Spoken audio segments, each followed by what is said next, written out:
تو دنیا میں آج جہاں کہیں بھی مسلمان ہے، اس کے دل میں یہ جذبہ اور اس کے دل میں یہ آرزو اور تمنا ضرور ہے کہ اللہ تعالیٰ اسلام کو غلبہ دے،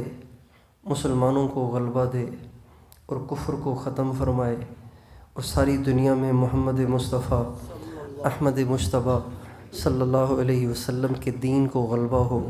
یہ ہر مسلمان کی چاہت ہے، ہر مسلمان اس کا خواہش مند ہے۔ جس کے دل میں ایمان کا ذرہ بھی ہے، وہ بھی امت مسلمہ کی اس ذلت اور پستی کو دیکھ کر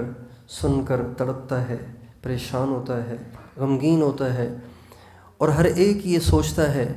آخر وہ دن کب آئے گا کہ دنیا میں دین زندہ ہو اور دنیا میں اسلام کا غلبہ ہو اور امت مسلمہ کی پریشانیاں ختم ہوں، امت مسلمہ کے حالات ٹھیک ہوں، امت مسلمہ کو اللہ تعالیٰ غلبہ عطا فرمائے۔ وہ نظر رحمت جو صحابہ کے مجمع پر ہوئی، اور وہ نظر رحمت جو اہل بیت پر ہوئی، اور وہ نظر رحمت جو اولیاء پہ ہوئی، اللہ تعالیٰ کی وہ نظر رحمت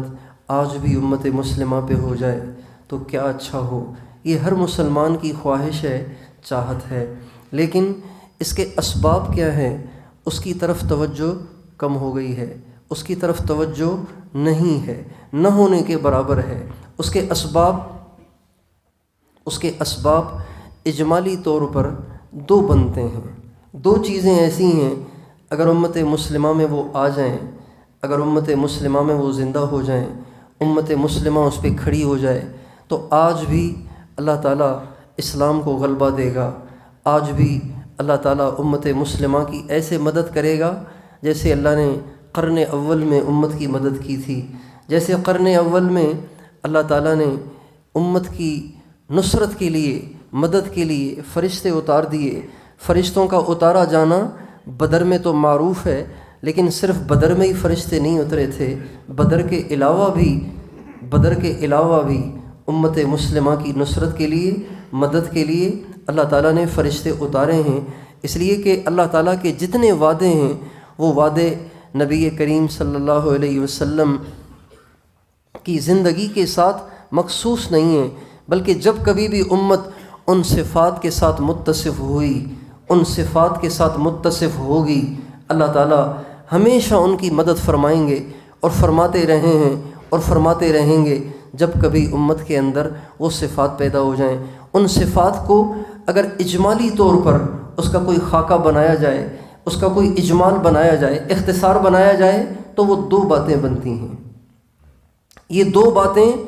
جو مسلمان اپنے اندر پیدا کرے گا، اللہ تعالیٰ اس کے گھریلو مسائل کو حل فرمائیں گے، اس کے ذاتی مسائل کو حل فرمائیں گے، اس کی ذاتی پریشانیوں کو حل فرمائیں گے، اس کے گھریلو خاندانی مسائل کو حل فرمائیں گے۔ اگر اجتماعی طور پر ساری امت مسلمہ ان دو صفات کے ساتھ متصف ہو جائے تو خدائے پاک کی قسم اللہ آج بھی وہی کرے گا جو اللہ نے بدر میں کیا تھا، اللہ آج بھی وہ کرے گا جو اللہ نے فتح مکہ میں کیا تھا، اللہ آج بھی وہ کرے گا جو صدیق اکبر کے دور میں کیا تھا، اللہ آج بھی وہ کرے گا جو فاروق اعظم کے دور میں کیا تھا۔ ان میں پہلی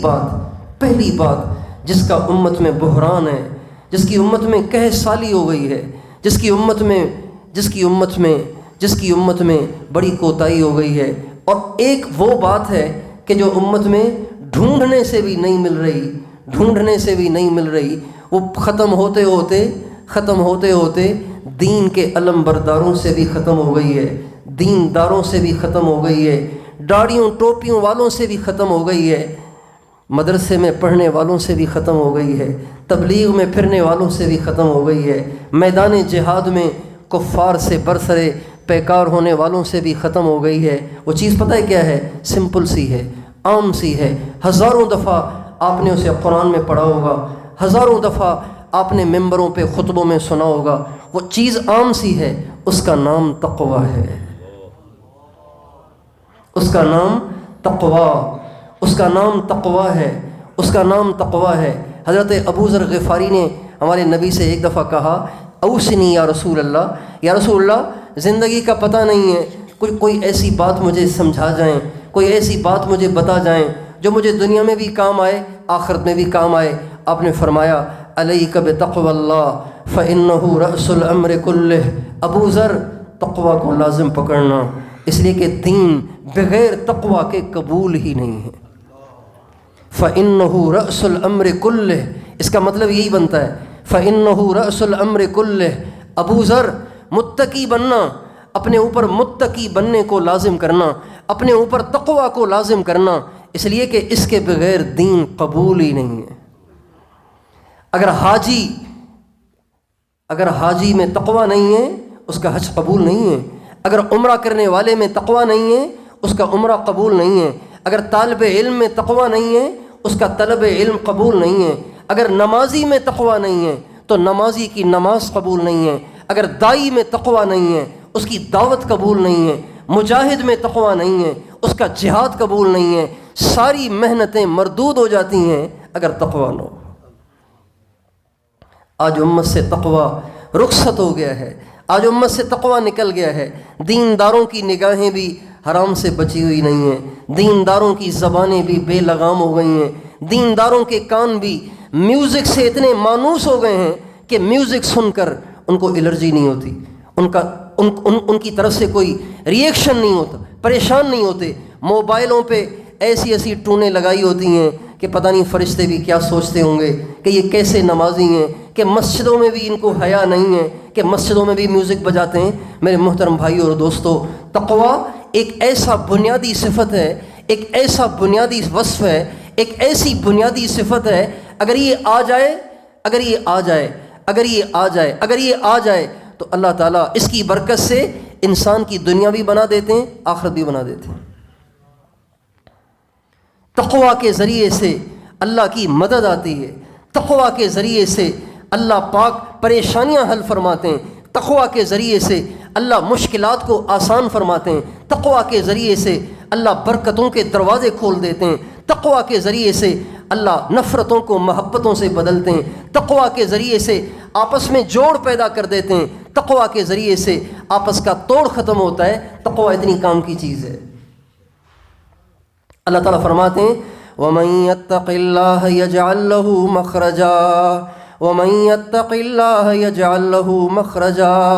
وَيَرْزُقْهُ مِنْ حَيْثُ لَا يَحْتَسِبُ۔ دو مسئلے ہیں جو ساری امت کو درپیش ہیں، ساری دنیا کے مسلمان عاملوں کے پاس دھکے کھاتے پھر رہے ہیں، مولویوں کے پاس دھکے کھاتے پھر رہے ہیں۔ اللہ قرآن میں پکار کے کہہ رہے ہیں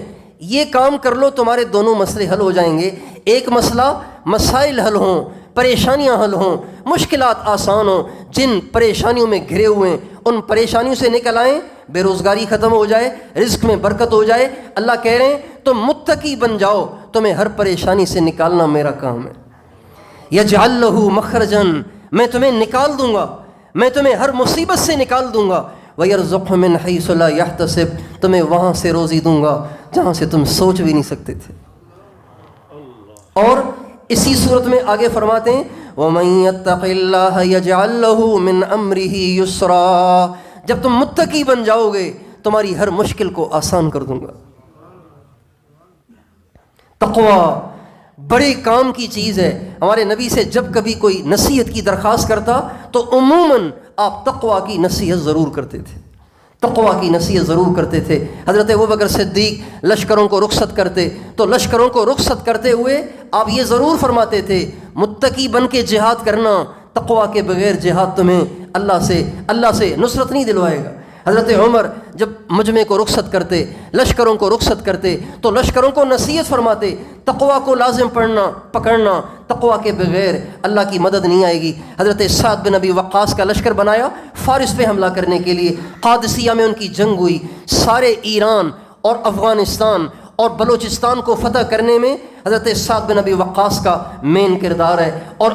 فارس کی ساری جنگ میں قادسیہ کی جنگ کا مین کردار ہے۔ قادسیہ کی جنگ کے لیے جب حضرت سعد بن ابی وقاص رخصت ہو رہے تھے تو ہمارے حضرت عمر نے ان سے فرمایا سعد،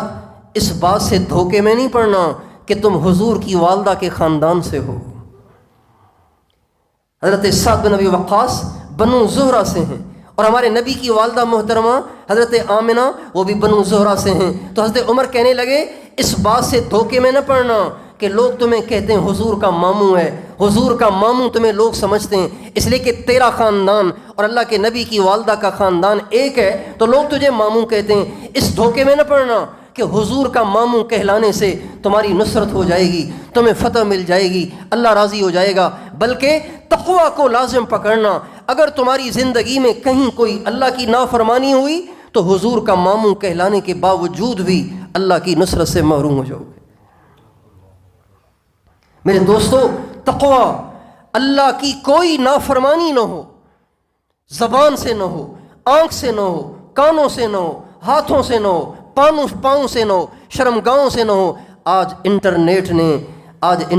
نے تقویٰ کی دھجیاں اڑا دی ہیں، تقویٰ کی دھجیاں اڑا دی ہیں۔ مدرسوں میں پڑھنے والے طالب علم بھی جب اپنے حالات سناتے ہیں، خدائے پاک کی قسم جگر پارا ہو جاتا ہے کہ جو سارا دن صرف پڑھتے ہیں، نحو پڑھتے ہیں، فقہ پڑھتے ہیں، تفسیر پڑھتے ہیں، قرآن پڑھتے ہیں، حدیث پڑھتے ہیں، ان کی نگاہیں بھی محفوظ نہیں ہیں، ان کی تنہائیاں بھی پاک نہیں ہیں، وہ بھی پاک دامن نہیں رہے، ان کی جوانیاں بھی بے داغ نہیں رہیں انٹرنیٹ کی وجہ سے۔ اس لیے امت مسلمہ ہر جگہ پٹ رہی ہے، ہمارے حالات خراب ہوتے چلے جا رہے ہیں۔ اہل حق کی پستی دیکھتے دیکھتے دیکھتے دیکھتے آنکھیں ہی پتھرا گئی ہیں۔ اہل حق کی پستی ہے، فساق اور فجار کا عروج ہے، فساق اور فجار کا غلغلہ ہے، اور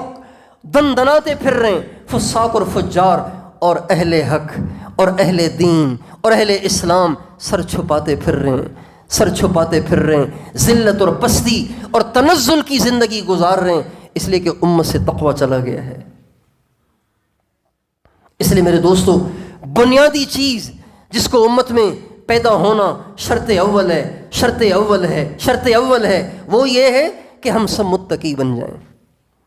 بن جائیں۔ گناہوں کی لذت عارضی ہے، اس پہ ملنے والی سزا بہت بڑی ہے۔